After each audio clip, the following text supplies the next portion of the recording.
प्रभु सुदशरथ अजर बिहारी, प्रभु सुदशरथ अजर बिहारी।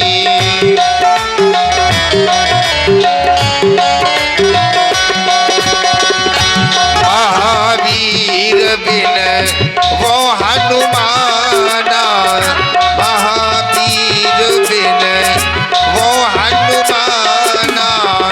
राम जासु जस आप बखाना, राम जासु जस आप बखाना। करी प्रणाम महित पुरारी, हरसी सुधा सम गिरा उचारी।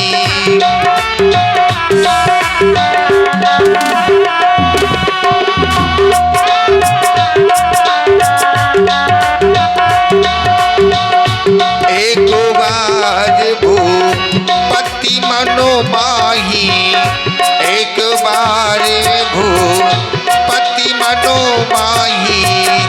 मैं गिलानी मोरे सुत नाही, मैं गिलानी मोरे सुत नाही।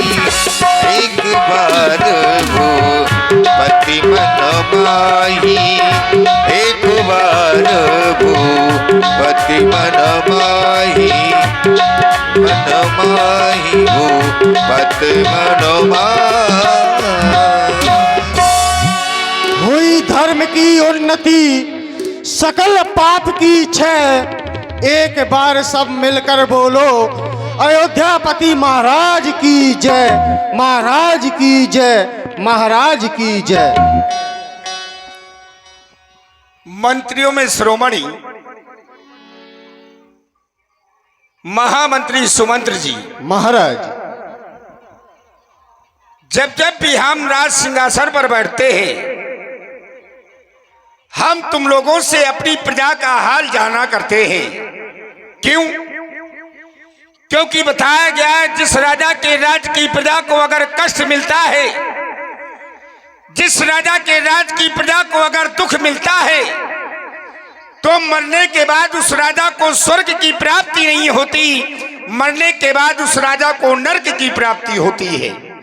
ये हम नहीं कहते, ये हमारे शास्त्र कहते हैं कि जासु राज प्रिय प्रजा दुखारी, सो अवस नरक अतकारी। वो राजा नरक का गामी हुआ करता है। हम अयोध्या के राजा हैं, अयोध्या की शासन सत्ता हमारे इन हाथों में है। कहो कहो हमारी अयोध्या में किसी भी प्रकार का कोई कष्ट तो नहीं है, कोई किसी को सता तो नहीं रहा।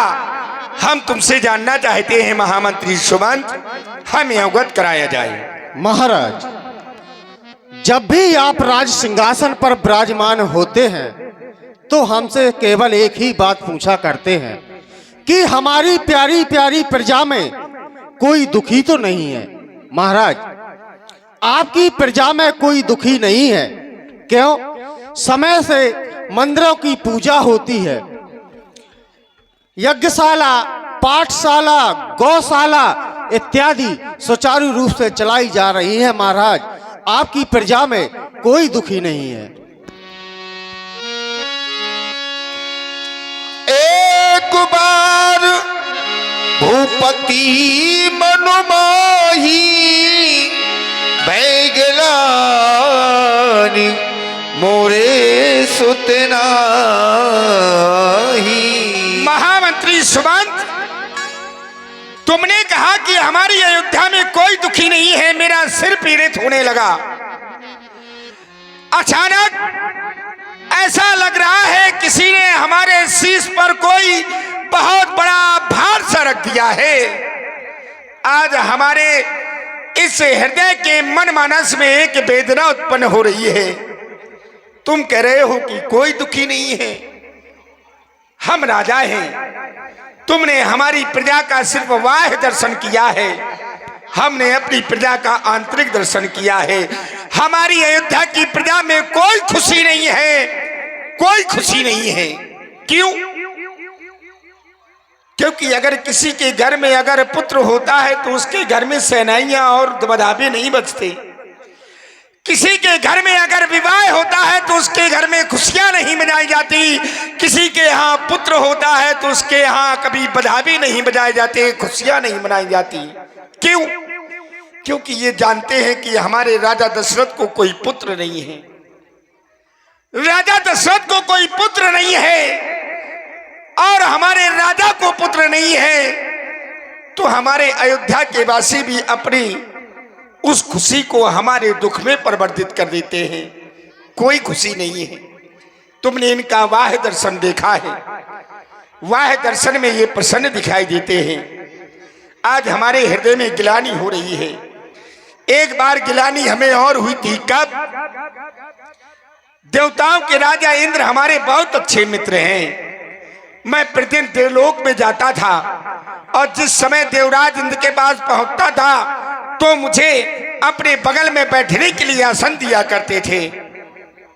एक दिन हमारी महारानी कैकेयी ने कहा कि महाराज, देवताओं के राजा इंद्र आपके मित्र हैं। मैंने कहा हाँ। तो बोले उनसे तुम कोई ऐसी वस्तु लेकर के आना जिसे पहचान के रूप में मैं अपने पास रख सकूं। मैंने कहा ठीक है महारानी कैकेयी। मैं प्रतिदिन की भांति देवलोक पहुंचा। इंद्र ने मुझे देखा और अपने बगल में बिठा लिया। सभा प्रारंभ हुई, सभा समाप्त हो गई और मैं अपने महलों की ओर चलने पड़ा। मैंने आधा मार्ग तय किया कि मुझे महारानी कैकेयी की बात याद आ गई कि महारानी कैकेयी ने मुझसे कुछ मंगाया था। मैं वापस इंद्रलोक की ओर चला गया। वापस जाकर के मैंने क्या देखा, महामंत्री सुबंत जिस स्थान पर मैं बैठा था उस स्थान को देवताओं के राजा इंद्र धुलवा रहे थे। मैंने कहा कि हे मित्र इंद्र, आप इस आसन को क्यों धुलवा रहे हैं? जिस आसन पर मैं बैठा था आप इसको धुलवा रहे हैं, ऐसा क्यों? तो देवताओं के राजा इंद्र ने कहा कि महाराज दशरथ, मित्र के साथ कभी कपट नहीं करना चाहिए।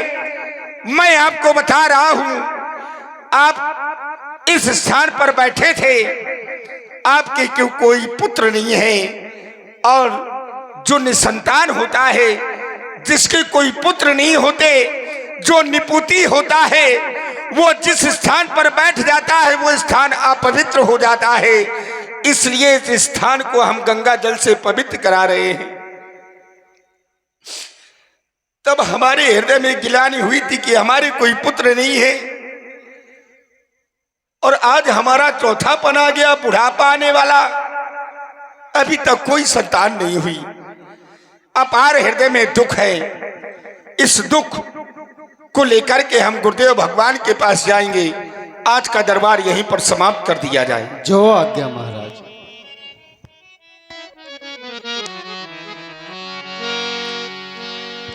गुरु गए तुरत गयो मही पाला, गुरु गए तुरत गयो मही पाला।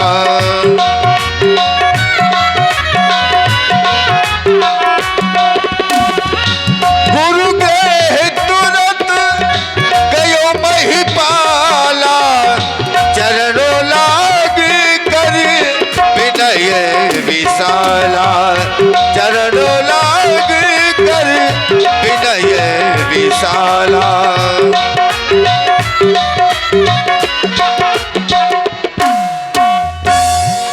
गुरुदेव भगवान के आप हैं भाई हरीलाल अनुरागी जी, हरीलाल अनुरागी जी पंचर वाले।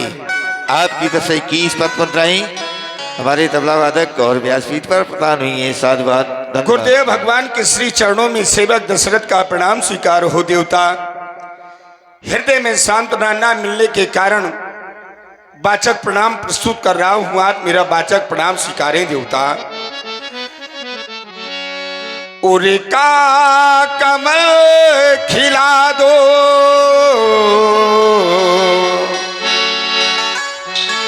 आज इस राजा दशरथ के हृदय का कमल मुरझाया हुआ है। देवता, उरे का कमल खिला दो, संसारी के स्वामी, करता प्रणाम तुमको गुरुदेव को नमामि।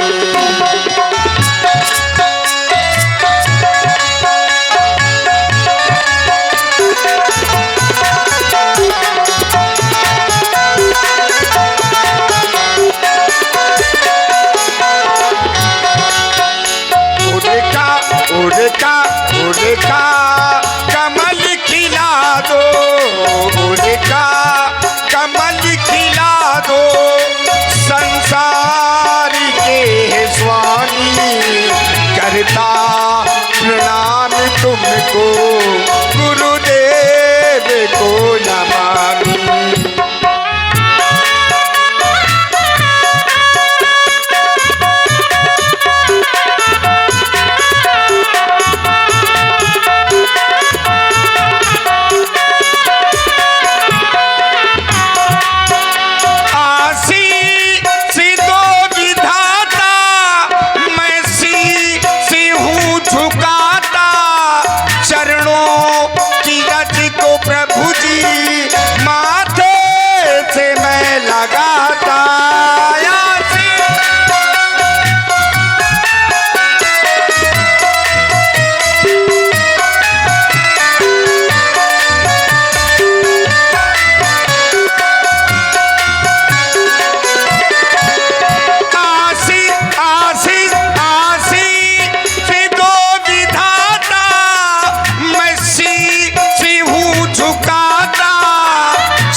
करता प्रणाम तुमको गुरुदेव को नमामि।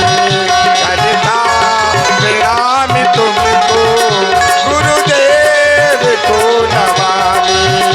उड़का कमल खिला दो, उड़का कमल खिला दो, संसार के स्वामी, करता प्रणाम तुमको गुरुदेव को नमामि।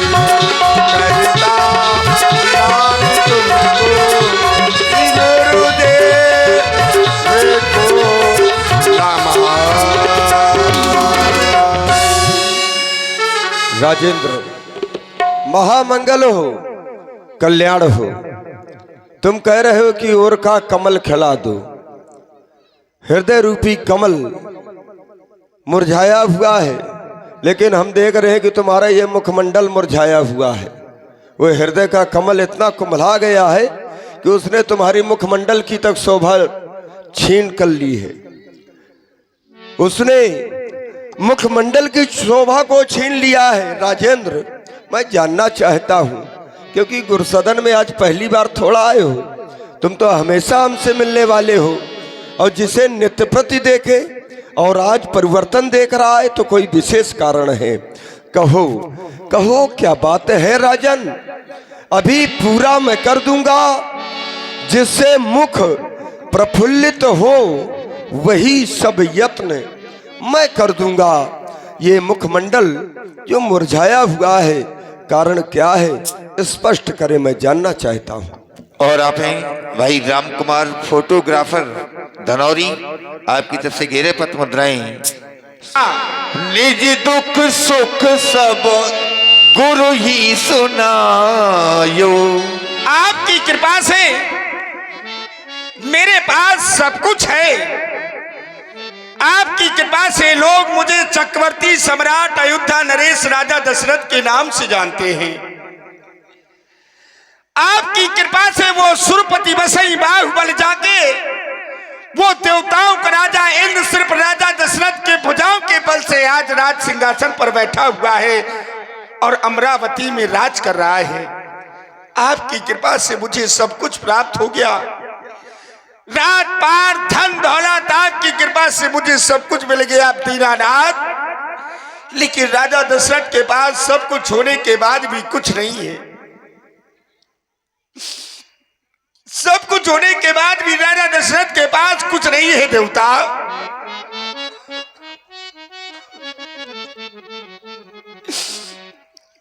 आज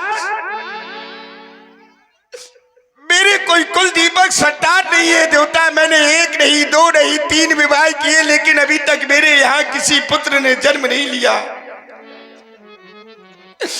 मेरी अयोध्या के आंगन में अभी तक कोई किलकारी मारने वाला एक छोटा सा पुत्र पैदा नहीं हुआ देवता। अरे अपने मुख से मुझे पिताश्री कहने वाला अभी तक कोई पैदा नहीं हुआ। अभी तक मेरी महारानियों को अपने मुख से मां कहने वाला अभी तक कोई एक पुत्र पैदा नहीं हुआ। मैंने 3 विवाह कर लिए देवता, लेकिन पुत्र की प्राप्ति नहीं हुई। मैंने 3 विवाह किए, उसका फल अभी तक मिला नहीं है। चौथा पल आने वाला, हद कमल अभी तक खिला नहीं।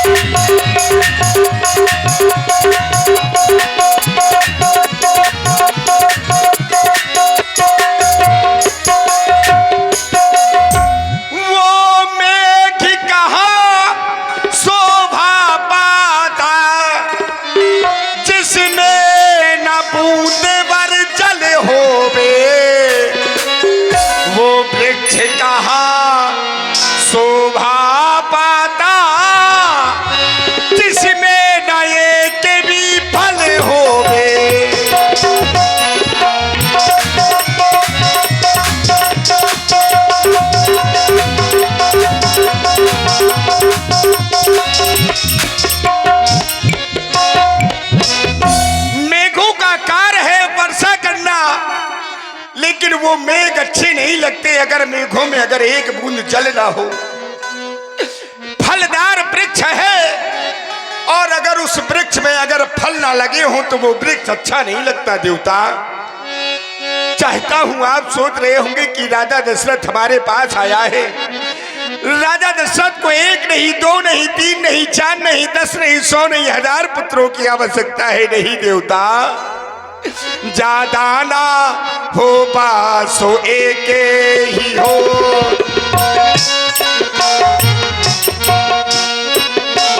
ज्यादा ना हो पासो एक ही हो, जो 500 बढ़ाने वाला हो जा।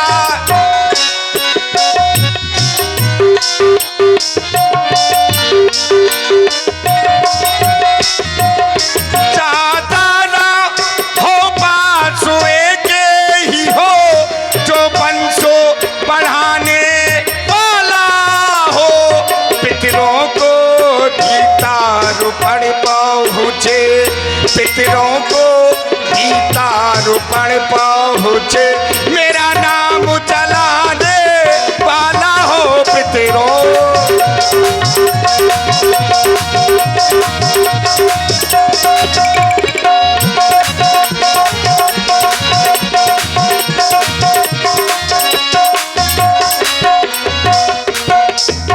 क्या भगवान राजा दशरथ के बाद अयोध्या की कहानी को समाप्त कर दिया जाएगा? बस यही दुख लेकर के मैं आपके समीप में आया हूं देवता। आप मेरे इस दुख का निवारण करें परमात्मा। कही वशिष्ठ बहुविधि समझायो। भला ये बताइए, झोपड़ी वालों के पास कुछ होता है? झोपड़ी छोड़ करके झोपड़ी वाले महात्माओं के पास क्या मिलेगा?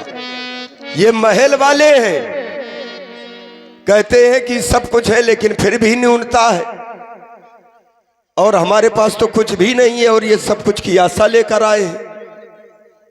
इनके पास सब कुछ होते हुए भी पूर्णता नहीं है, और यहाँ पर कुछ भी न होते हुए ये आशा लगाए हैं कि इनसे हमारा काम बन जाएगा। यही होता है, जिसके पास कुछ नहीं होता वही सब कुछ होता है, और जिसके पास सब कुछ होता है वो कुछ नहीं होता। एक संदेश है समाज के लिए, व्यक्ति को कभी ये ना सोचना चाहिए कि मेरे पास सब कुछ है। राजेंद्र, यदि तुम्हारे पुत्र हो जाते तो ये समाज को संदेश कौन देता? क्योंकि समाज में यदि शिक्षा प्रदान की गई है, संदेश गया है, तो श्रेष्ठ महापुरुषों के द्वारा, श्रेष्ठ व्यक्तित्व के द्वारा ही संदेश गया है। अगर पुत्र हो जाता तुम्हारे, और ये अगर समस्या इस समाज में किसी वर्ग को होती, तो फिर वो उपाय कहां से ढूंढता? और आप यदि उपाय ढूंढ लेंगे तो आपका अनुकरण ये समाज भी कर सकती है। भाई आप उपचार ढूंढ लेंगे व्यासी, तो वही उपचार ये समाज भी करने लगेगी, क्योंकि आप राजा हैं और राजा प्रजा के आदर्श हुआ करते हैं। आप आदर्श हैं प्रजा के, आप जैसा करेंगे वैसे तो प्रजा करेगी। राजेंद्र, ये समस्या केवल आपकी नहीं है। कुछ बोलना चाहते हो बोलो। और पुनः वही हमारे हरीलाल अनुरागी पंचर वाले एवं कोमल त्रिपाठी गंगा प्रसाद, आपकी तरफ से 51 पत्र मुद्राएं प्रस्तुत प्रसंग पर बहुत बहुत साधुवाद। राजेंद्र, ये समस्या केवल आपकी नहीं है, ये प्रत्येक व्यक्तित्व में समस्या आ सकती है। 3 समस्याएं हैं, तीन की न्यूनता रहती है। इनके पुत्र नहीं है, किसी किसी के पुत्र है, किसी के पुत्र है लेकिन फिर भी अभाव है, क्योंकि धन नहीं है। वो चाहता है मेरे पुत्र तो है लेकिन धन नहीं है। किसी किसी के पास पुत्र भी है और धन भी है, लेकिन कोई जानता नहीं है। वो चाहता है कि मुझे समाज जाने, मेरा यश सर्वत्र फैले। सब कुछ होने के बाद भी कुछ नहीं रहता। लेकिन ये तीनों की समस्याएं कहां पर होंगी समाधान? ये 3 समस्याएं हैं, और किसी भी व्यक्तित्व पर यदि ये 3 समस्याएं आ जाएं, पुत्र ना हो, धन ना हो, और हमें कोई पहचानता ना हो, हमारा यश ना हो, तो तीनों का उपचार केवल एक ही है जो इन्होंने आकर के समाधान ढूंढा है। किसी पहुंचे हुए संत के पास पहुंच जाओ, गुरु के चरण में पहुंच जाओ, गुरु के चरणों की शरण में तीनों समस्याओं का समाधान हो जाएगा। विश्व में कोई भी ऐसा स्थान नहीं है जो कि तीनों समस्याओं का समाधान कर दे। केवल तीनों समस्याओं का समाधान गुरुओं की सेवा और संतों की सेवा में ही है। राजेंद्र, तुमने कहा उपाय किया, प्रयास किया। प्रयास में आपने क्या क्या नहीं किया? 1 विवाह नहीं, 2 विवाह नहीं, 3 विवाह। जिनके पुत्र नहीं होते बहुत सब प्रयास करते हैं, करना चाहिए, तुम्हारा कर्तव्य बनता है। भाई धन नहीं है तो कोई यहाँ खुदाता है, कोई वहां खुदाई करता है कि शायद धन निकल जाए, और जब ना निकलेगा तो फिर महात्मा तो बने बनाए हैं जैसे तुम आ गए। राजेंद्र, और आप हैं श्री सुरेंद्र मिश्रा जी। श्री सुरेंद्र मिश्रा जी बुंदेलखंड ब्राह्मण समाज संगठन के स्थायी सदस्य, आपकी तरफ से 51 पत्र मुद्राएं प्रस्तुत प्रसंग पर बहुत बहुत साधुवाद, धन्यवाद। देखिए, पुत्र प्राप्त करने के लिए बड़े ओझा तांत्रिक मिल जाया करते हैं। बोले बच्चे की बल दे दो, तो तुम्हारे कई समाचार पत्रों में सुना होगा, तुम्हारे पुत्र, अरे 1 बलि नहीं हजारों बलि प्रदान कर दो, कभी पुत्र नहीं मिल सकता। चाहे जितना खुदाई कर दो, धन नहीं मिल सकता। चाहे जितना कहो कि हम बहुत बड़े अरबपति हैं, चाहे जितना कहो कि हम साधु हैं, कोई स्वीकार नहीं कर सकता। प्रयास है, व्यक्ति प्रयास करता है, लेकिन सफलता, इनका समाधान केवल गुरुओं की शरण में है। राजेंद्र, तुमने प्रयास किया, विवाह किए, 1 नहीं 3 प्रयास तुमने किया। महात्माओं के पास क्या प्रयास है? ना, महात्माओं के पास तो केवल प्रसाद है। विभूति मिलेगी और मिलेगा क्या? तो हमारे पास प्रसाद है राजेंद्र। धरहु धीर, यदि हमारी चरण शरण में आए हो तो धरहु धीर हुई है सुतचारी।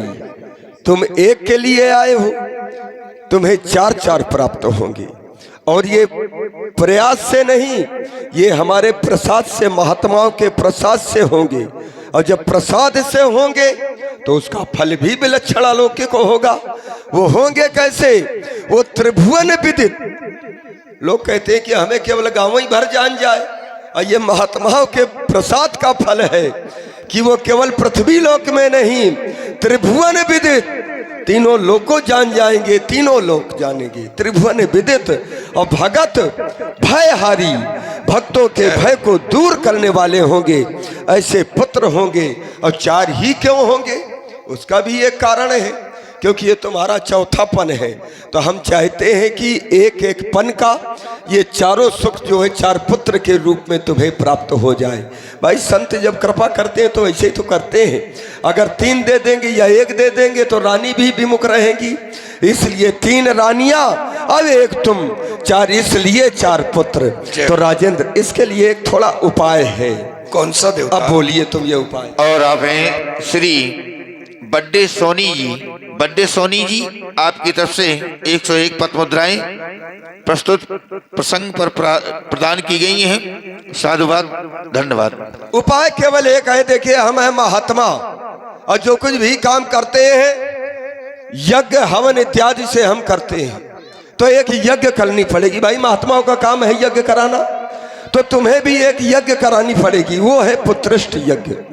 और पुत्रष्ट यज्ञ के विशेषज्ञ जो श्रृंगी ऋषि हैं उनको बुलवाना है, और वो मान्य भी तुम्हारे होते हैं। आचार उन्हें बनवाना है। राज सेवक, पटना चले जाओ, ब्रह्मांडक ऋषि जी के पुत्र श्रृंगी ऋषि को अति शीघ्र लेकर के आओ। कह देना गुरु बाबा ने अति शीघ्र आपको बुलाया है।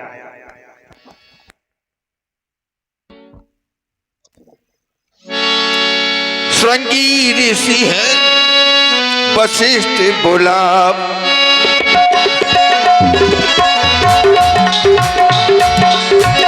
श्रृंगी ऋषि है वशिष्ठ बोलावा।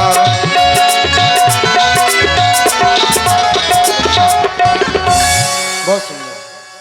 आधी चौपाई भी तबले से गाना। हाँ बोलिए, क्या महाराज आपने क्यों याद किया मुझे? आपको बुलाने का केवल एक ही कारण है। महाराज की एक समस्या थी कि कोई पुत्र नहीं है, हमारे पास आए। हमारा काम है विचार करना। हमने चिंतन किया तो पाया कि इनके जीवन में एक नहीं 4 पुत्र रत्न की प्राप्ति होगी। बस थोड़ा आपके द्वारा यदि पुत्रष्ट यज्ञ संपन्न हो जाए। नहीं तो इनके जीवन में 4 पुत्र हैं, अवश्य। तभी आपने आशीर्वाद दिया है? नहीं, आशीर्वाद नहीं दिया, हमने धैर्य बंधाया है। क्या धैर्य? धरहु धीर हुई है सुतचारी। 4 पुत्र रत्न होंगे। तो इसका अर्थ ये हुआ कि इनके जीवन में आशीर्वाद जो आपने दिया है, हाँ। तो उसके रूप में आप जानते हैं कि इनके 4 पुत्र हैं, अवश्य। तो तभी तो आपने धैर्य बंधाया है। इसीलिए बंधाया है। और जब धैर्य बंधाया है तो धैर्य की पूर्ति आप क्यों नहीं कर रहे हैं? हाँ, इसका कारण है क्योंकि मैं यज्ञ नहीं करा सकता, ये मुझे श्राप है यज्ञ के ही निमित्त से। क्योंकि एक जगह मैं यज्ञ का संकल्प ले लिया और वहां पर यज्ञ नहीं करा पाया, निम के यहाँ पर। और जब यज्ञ नहीं करा पाया, क्योंकि मैंने उसी समय इंद्र की यज्ञ, हमने कहा देवताओं का राजा, वो हमसे आज यज्ञ करा रहा है, हमने उनकी यज्ञ पीछे कर दी। जिस समय बाद में आए तो निम ने ब्राह्मणों को बुला करके यज्ञ करा ली थी। हमने कहा ये तुमने एक गुरु का अपमान किया है।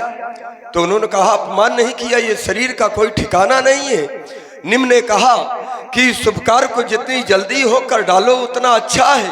यही सोच करके मैंने ब्राह्मणों को बुला करके यज्ञ करा ली। वहां पर हमारे द्वारा उन्हें श्राप दे दिया गया कि तुमने ब्राह्मण का अपमान किया, गुरु का अपमान किया। जब हमने श्राप दिया तो निम ने भी हमें श्राप दे दिया कि आज के बाद तुम लोग जो ब्राह्मण होंगे, पुरोहित कर्म करने वाले होंगे, श्राप तो बहुत दिए, लेकिन उनमें यह भी श्राप दे दिया कि आज के बाद जो ब्राह्मण कर्म करने वाला होगा वो लोभ प्रवृत्ति जागृत होगी। और आज के बाद जिस यज्ञ के कारण तुमने मेरी यज्ञ को त्यागा है, मुझे श्राप का भागीदार बनाया है, आज के बाद भविष्य में कभी यज्ञ के अधिकारी नहीं बनोगे। तो उसी समय से वो श्राप है। तो कैसे आपका शरीर अशुद्ध हो गया। हाँ, पहली बार ऐसा सुना है कि किसी राजा ने, किसी क्षत्रिय ने किसी ब्राह्मण को श्राप दिया है। ये पहली घटना है। हाँ, ये नहीं श्रीमद् भागवत महापुराण का भी प्रमाण है। तो मैं ये थोड़ी कह रहा हूँ कि आप गलत कह रहे हैं, प्रमाण ना आप बताइए। मैं ये बता रहा हूँ कि पहली बार ऐसी घटना है कि किसी ब्राह्मण को किसी राजा ने श्राप दिया है। और ये श्राप क्यों लगा? जब ब्राह्मण से चूक हो जाती है तभी छोटे वाले का श्राप लगता है। आपसे कहीं ना कहीं कोई चूक हो गई होगी, इसलिए आपको श्राप भोगना पड़ा और आपका ये शरीर अशुद्ध हो गया। इसी कारण से आपने योगों का परिवर्तन अपने पिताजी के माध्यम से करवाया, ताकि मुझे वो आनंद प्राप्त हो सके, वो मुक्ति मुझको मिल सके, जिसके कारण से मुझे अशुद्धता प्राप्त है। मैं पूरी बात आपकी समझ गया। अब मैं समझ गया। देखिए, दो प्रकार के व्यक्ति होते हैं। एक ऐसे भी मुझको मिलते हैं कि अपनी कमी नहीं बताते हैं, लेकिन जो महापुरुष होते हैं वो अपनी कमी भी बता देते हैं। आप जैसे महापुरुष। नहीं तो मुझे कुछ ऐसे मिलते हैं कि जब मैं चर्चा करता हूँ